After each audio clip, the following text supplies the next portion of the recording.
What's going on, everybody? Subscribe to the channel if you'd like, and rate this video at the end if you want to. Leave a comment. I'm going to be going over what I thought of the book I just read, Sadhguru's Death book, an inside story, a book for all those who shall die. That was funny at the beginning.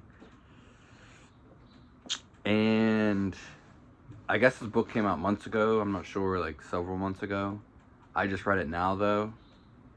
I'm not sure exactly when it came out either. I think somewhere in the beginning of the year. And yeah, it was pretty cheap. So I guess I'll start off there. Price, I ordered on Amazon. It actually had like next day delivery because I have Amazon Prime on my brother's account. So it was really cool. I just got it pretty much immediately. That being said, it wasn't that much money, like $11 maybe. And for the price value, I'll say right off the bat, for the price, it was worth it. It's definitely worth the price. And I'll just equivalent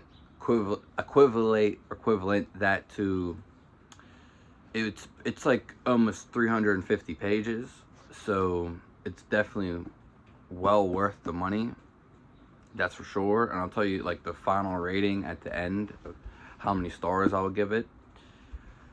Also, this one thing about the physical book, you know, it's nice and like, it's just like, you know, a regular pretty thick book. It's actually pretty thick. And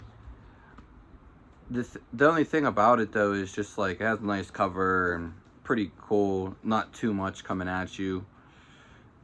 But the thing is I don't know, like the book, if you can see, you probably see, it has a bunch of creases on it. It came like really in good condition, but when you open the book, it has to crease basically. Like it's like there's no way, so it automatically like creases. So I don't know, that's probably like a default in it or something, but it's not really the biggest deal. But I did notice that and ruined the shape of the book almost. Other than that, everything was good with the physical book. So he goes right into it. He actually answers the question, well, I think in like 26 pages, about like what is death, and it's not what you think it is basically. And I'm not going to ruin that aspect, but he answers that fairly quick. And even before that, he goes into how he got into spirituality, how pretty much, he didn't call it enlightenment in the book, but how that phase when he sat on the rock, which I'm sure you heard if you ever followed him or anything, because he spoke about it multiple times, and even in his last book, how he got into that phase, and well, that transition, I don't know what you want to call it, awareness more so. And that was at the very beginning of the book, so that's pretty cool. And as just with how the book went, it was very interesting. It's very intriguing. There's actually like no dull points throughout the video. I mean, throughout the book, there's really no dull points. So it's a pretty interesting book. It grabs your attention for the most part. Through all the pages, basically, there's not really any dull parts. There may have been one that was kind of semi-dull for me, but even that wasn't bad at all. And compared to the whole book, it was very, very interesting. I like the way it's built. It was nice, transitional. It just kind of like flowed really nicely, and especially from beginning to end, like really good.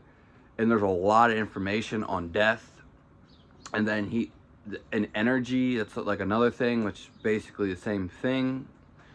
And he talks about, now I will say this, he talks about it all from a Hindu perspective. I mean, I guess he does talk about it from his own experience to some extent, but he obviously gathered this information, not only downloaded it from the cosmos or installed it, so there's no way that, you know, knows all this information, because he talks about a lot of historic things too, especially about Hindus. There's some about Native Americans, some stuff about Egyptians, he talks about what actually are ghosts, rituals that people done in the past, and why things happen in the past, and how they're kind of different today, especially traditionally in certain cultures, especially, of course, Hindu or India, and just certain things amongst that. He talks about ghosts, like again, ceremonies or rituals. Then he talks about the difference between, he doesn't really talk about occults that much and dark magic and or black magic or negative energy. He doesn't really pertain, because I don't think he wants you to know that necessarily, and it's not really good and conducive for your health. And he says there's not really much of that around anymore today, but there is still some of it. It used to be more prevalent, and there were certain precautions to use it. There's just so many things. But again, there was a lot of like rituals for you do when people are being born, which this is all a spiritual thing. So it's all of this is like 100% pretty much spirituality. And it's very deep too, like very, very pretty deep, and it questions a lot of things. It may answer some things for you, which definitely to some degree does. He refers back to like yoga in his institute again throughout this, so it kind of makes, I don't know, it just makes you go towards it in a way. And again, he talks about birth, but he also talks about death, rituals for the death, what to do to prepare for death, what people aren't doing, what you shouldn't do, what you should do, prepare for births, what you shouldn't do for births. It's just a lot of things that you actually wouldn't expect. So many things. Like I said, he talks about negative energies that are frozen, energies that are left all around when you're living, and what they do. He talks about what wars do, or really, wars are one of the biggest ones, I guess, but real negative, like, occurrences in areas and how they affect the world we're living in today, or maybe he talks about like Europe or one of the hardest places for that energy, and the Trail of Tears.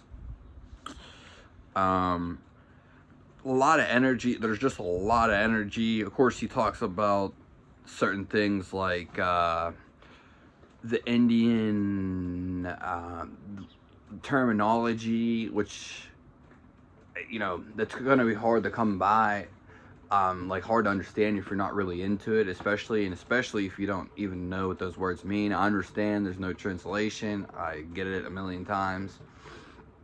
He talks about rebirth, reincarnation, death of, having a bad death versus having a good death, being aware all your life, and essentially like breath is life, but also you're living and dying at the same time. Life is death is like the whole thing about it.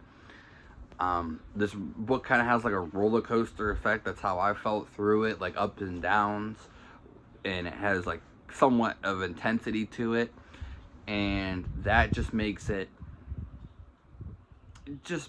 like, I don't know, ups and downs. But I felt like kind of depressed when I wrote the book. Not gonna let that get the best of me. I mean, it could just been in the state that I'm in or whatever, but that's fine.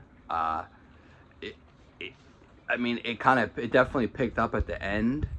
But I mean, he's also telling you to cold and telling you to straight. A lot of things that mostly talk.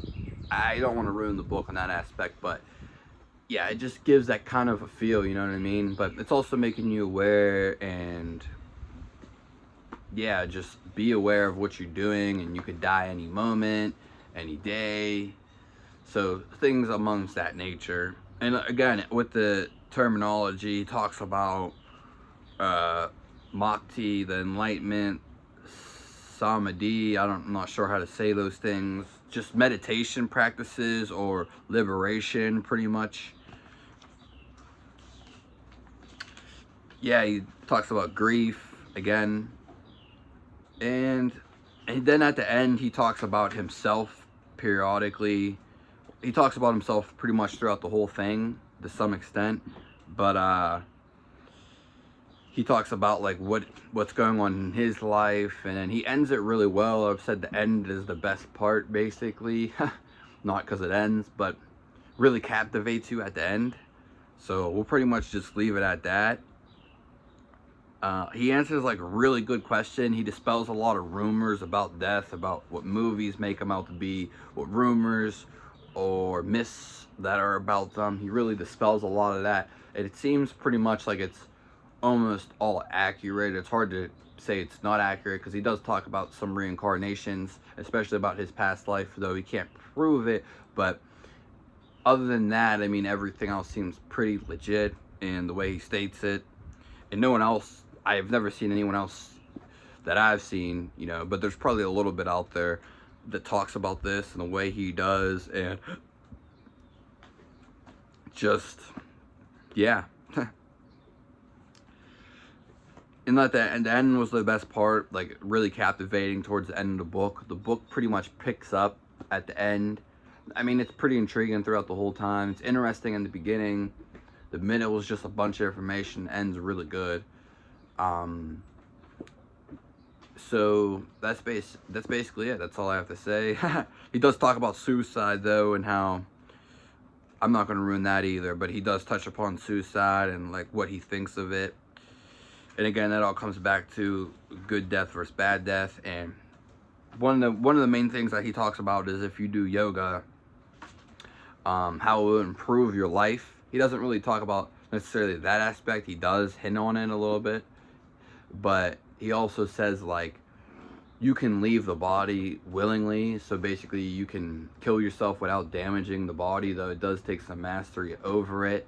And maybe you have to have you just have to have mastery over it. Maybe a guru's presence to teach you, or someone to teach you how to do it, because you can leave the body, but willingly. So basically you can kill yourself without harming yourself. You can basically be liberated from the body and stuff like that. So yeah. Other than that, that's pretty much all I have to say. So I would rate the book a 5 out of 5. I think it was really good. I not like a extensive book reader, but I've read some books, and yeah, I mean, just thinking about the other books that I did, and I haven't, like I said, I haven't read like a whole lot of books, but I read a fair amount, I guess. And like I said, I just rated 5 out of 5. That's pretty much it. So subscribe to the channel. Let me know what you think. And yeah, give a like. That's pretty much it. Do I recommend reading it? Yeah, I guess I definitely recommend reading it. It can open your eyes, especially if, you know, you're not conscious, or you could say aware. So have a nice day. That's all I have to say. I'd love to hear like other people's experience too about it and what they think of it. That'd be really nice too.